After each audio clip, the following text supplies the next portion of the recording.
Dan minggu ini kita akan belajar tentang free, bebas untuk melepaskan pengampunan, bebas untuk mengampuni.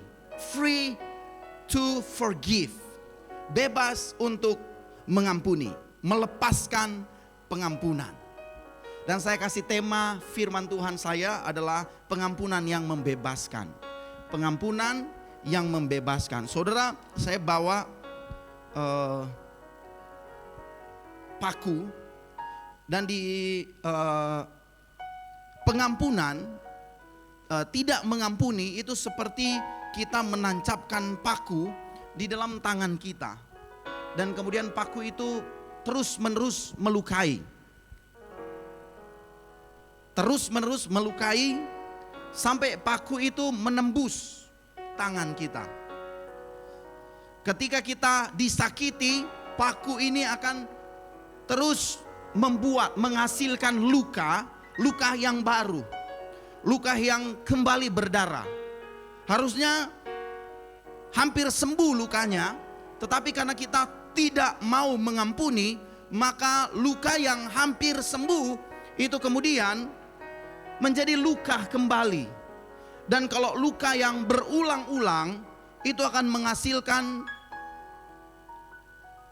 akibat yang mungkin fatal. Bisa jadi dia infeksi, bisa jadi dia bermasalah, dan bisa jadi kita kehilangan tangan kita. Ketidakmauan untuk mengampuni itu menghasilkan luka di tangan kita. Seperti itu saudara, atau di dalam tubuh kita.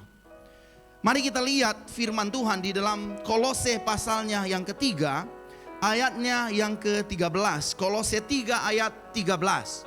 Firman Tuhan berkata begini: sabarlah kamu seorang terhadap yang lain, dan ampunilah seorang akan yang lain. Apabila kamu yang seorang menaruh dendam terhadap yang lain, sama seperti Tuhan telah mengampuni kamu, kamu perbuat jugalah demikian.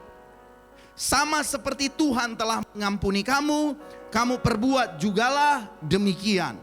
Efesus 4 ayat 31 dan 32 berkata begini. Efesus 4 ayat 31-32, firman Tuhan berkata, segala kepahitan, kegeraman, kemarahan, pertikaian dan fitnah hendaklah dibuang dari antara kamu. Demikian pula segala kejahatan, tetapi hendaklah kamu ramah seorang terhadap yang lain, penuh kasih mesra dan saling mengampuni, sebagaimana Allah di dalam Kristus telah mengampuni kamu. Di dalam Roma pasal yang ke-8 ayatnya yang pertama, firman Tuhan berkata, demikianlah sekarang tidak ada penghukuman bagi mereka yang ada di dalam Kristus. Tidak ada penghukuman bagi mereka yang ada di dalam Kristus. Saudara, setiap sakit hati, setiap serangan, offense yang kita lakukan terhadap orang lain, terhadap pasangan kita, itu membuat luka yang terus menerus luka di dalam hati kita, di dalam diri kita. Dan setiap serangan yang kita lakukan, kelihatannya serangannya kecil, kecil, kecil, kecil, kecil, kecil, lama-lama jadi besar. Ada satu quotes bilang begini, kita sering melukai orang yang kita sayangi, sampai kita sadar bahwa mereka telah hilang, dan ternyata itu sudah terlambat. Orang yang kita sayangi sebenarnya paling banyak terluka. Kita, orang yang menyayangi kita, kadang lebih banyak melukai kita. Orang yang kita kasihi, kadang kita lebih banyak melukai mereka. Dan firman Tuhan pagi ini mengingatkan kita. Saya berpikir dan saya berdoa, saya cari-cari bahan. Saya bilang, Tuhan, ini pengampunan. Orang tidak perlu khotbah bilang mengampuni. Langsung orang tahu, iya betul, mengampuni. Tetapi saudara, pengampunan tidak bisa cuman sekedar kita saya mengampuni kamu, dan kemudian setelah itu yang penting kita so ampuni kamu, kita so kasih maaf, oke. Tapi kita sudah mau berhubungan dengan kamu, kita sudah mau baku kontak dengan kamu, kita sudah mau lihat kamu punya muka. Pengampunan bukan seperti itu, saudara. Pengampunan yang dimaksud dengan pengampunan adalah menutupi. Jadi pengampunan ternyata arti kata pengampunan adalah membuat selubung. Nah, jadi ketika kita sakit hati, pengampunan seperti selubung yang akan menutupi sakit hati.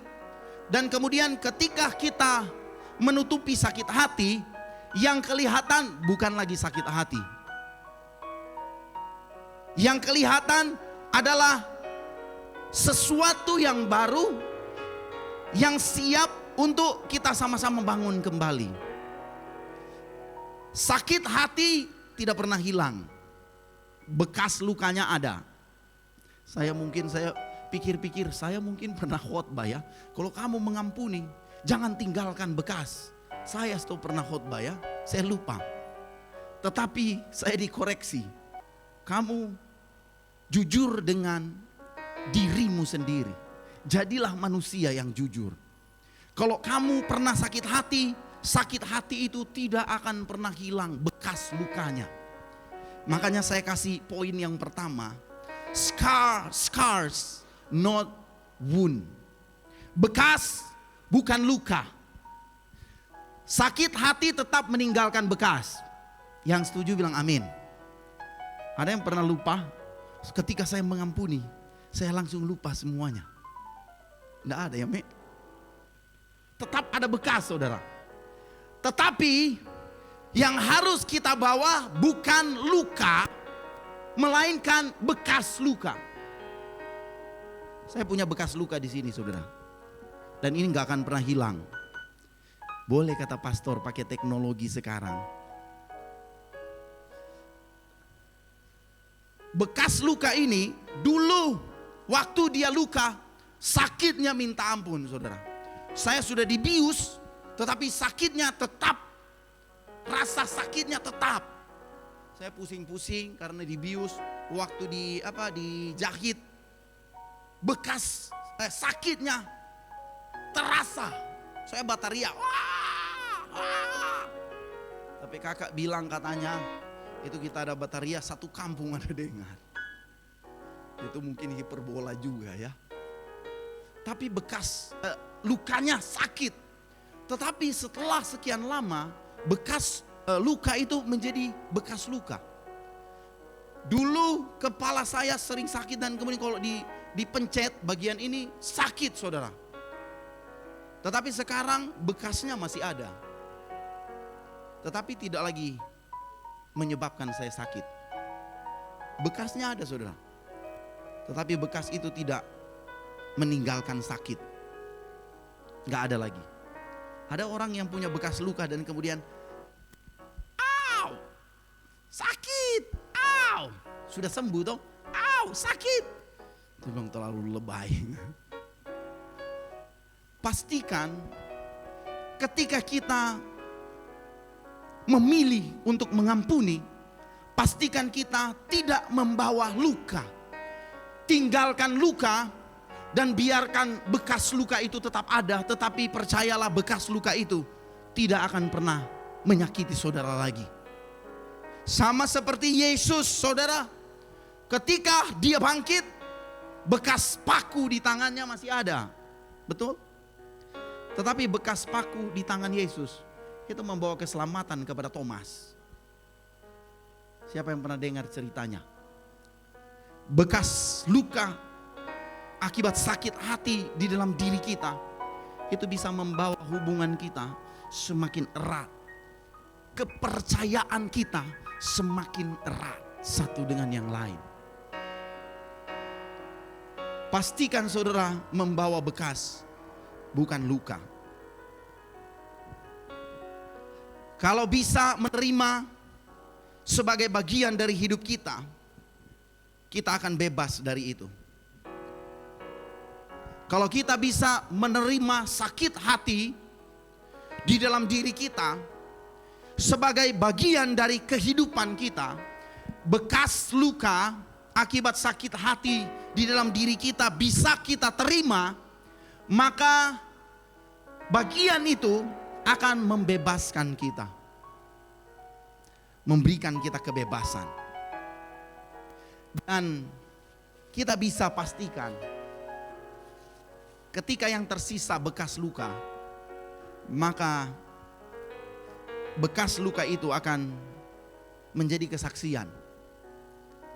Mungkin ada orang lain juga yang akan dibangkitkan imannya karena bekas luka yang ada di dalam diri kita. Ada banyak cerita yang kita dengar tentang orang-orang yang tersakiti, hancur, dan kemudian dipulihkan oleh Tuhan. Dan bagian itu membawa iman, membangkitkan iman, membangkitkan keluarga-keluarga yang pernah mengalami masalah yang sama. Yang pertama, pastikan kita membawa bekas dan bukan luka. Sekarang pertanyaannya adalah bagaimana kita bisa hidup sebagai orang yang bisa melepaskan pengampunan. Bagaimana kita bisa melepaskan pengampunan? Saya catat di sini. Hiduplah, yang kedua, hiduplah tanpa mental utang terhutang. Hiduplah tanpa mental utang terhutang. Kebanyakan kita tidak bisa mengampuni karena kita masih hidup utang terhutang. Karena baking begitu pak kita, tak mau baking lebih besar. Stephen Furtick bilang begini saudara. Stephen Furtick itu pendeta di Amerika.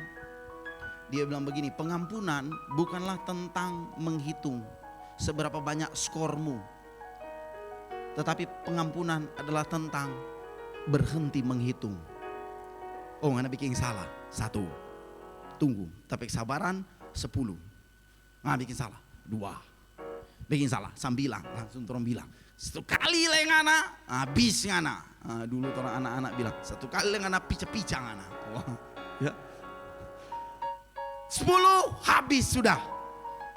Tetapi pengampunan bukan tentang menghitung skor, tetapi tentang berhenti untuk menghitung. Sama seperti di dalam Matius pasal 18 ayat 23 sampai 35. Matius 18 ayat 23 sampai 35. Firman Tuhan bilang begini saudara. Atau kita baca saja dari ayat 21 ya.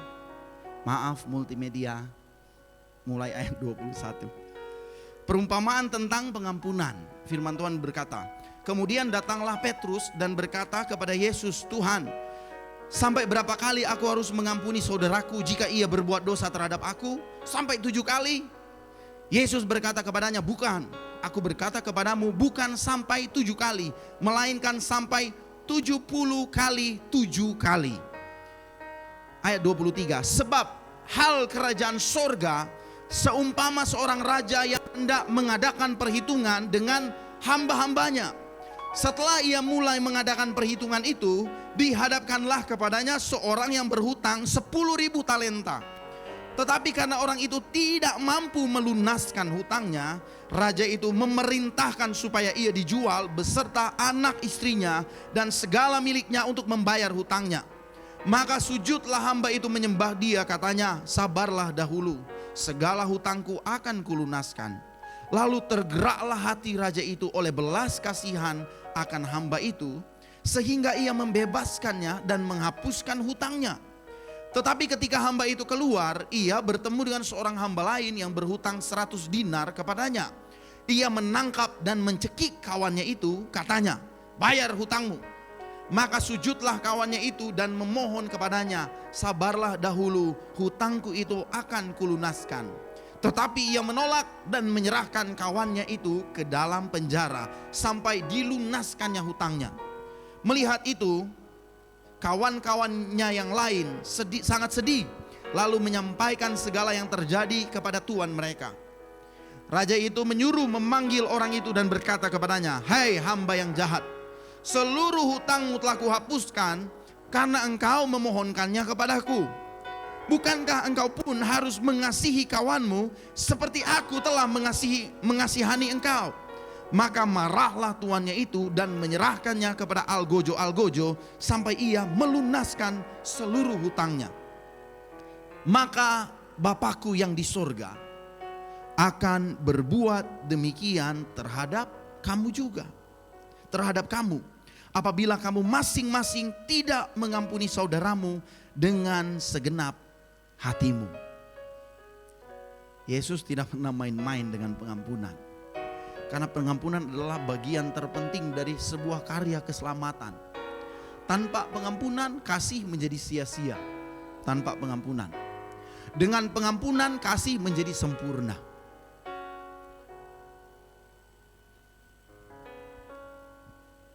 Tunggu ngana. Ada DP waktu. Tetapi sekarang kita melihat bagaimana Yesus memberikan contoh. Dan kemudian memberikan contoh yang sangat tegas kepada kita. Firman Tuhan bilang,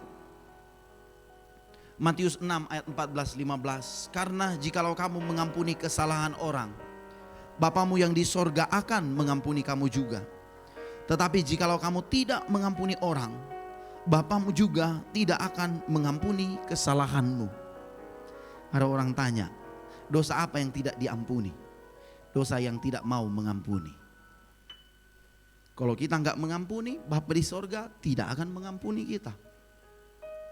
Ketika kita mengampuni, maka kita punya jaminan bahwa kita juga diampuni oleh Bapa kita yang di sorga. Kita dimaafkan gratis karena kasih karunia. Dan kita juga harus melepaskan pengampunan dengan gratis. Karena kita punya kasih karunia dari Tuhan. Pengampunan bukan sekedar melepaskan satu kali. Pengampunan bukan, oke, saya mengampuni, selesai. Dan kemudian kita berdoa, "Tuhan, saya sudah mengampuni, puji Tuhan. Tuhan pulihkan hubungan kami." Selesai. Tidak, saudara. Ternyata pengampunan, makanya 70 kali 7 kali dalam sehari. Karena pengampunan adalah proses seumur hidup kita. Pengampunan bukan sekedar melepaskan sekali, tetapi gaya hidup. Setiap hari mengampuni. Setiap kita melepaskan pengampunan, maka kita sedang memperbaiki rumah kita dalam kerusakan, dari kerusakan. Setiap melepaskan pengampunan, kita sedang memperbaiki rumah kita dari kerusakan. Saudara, saya beberapa kali perbaiki rumah. Ternyata saya lihat, saya pelajari, tolong kalau salah tolong dikoreksikan. Di sini ada insinyur. Setiap kali saya memperbaiki rumah yang rusak, ternyata itu lebih sulit daripada membangun rumah yang baru. Memperbaiki rumah, contoh, waktu saya mengecat, kalau rumahnya baru, kosong, itu pengecatan gampang, lancar. Tapi kalau rumahnya sudah ada isi, dan kemudian kita mulai melakukan pengecatan, sulit, saudara. Waktu saya kecat, tak ciprat di lemari. Aduh, mesti saya bersile itu lemari. So tutup baik-baik, so atur baik-baik, so lihat di YouTube cara supaya nyanda belepotan. Tapi tetap juga. Dan ternyata memperbaiki rumah itu biayanya lebih mahal juga.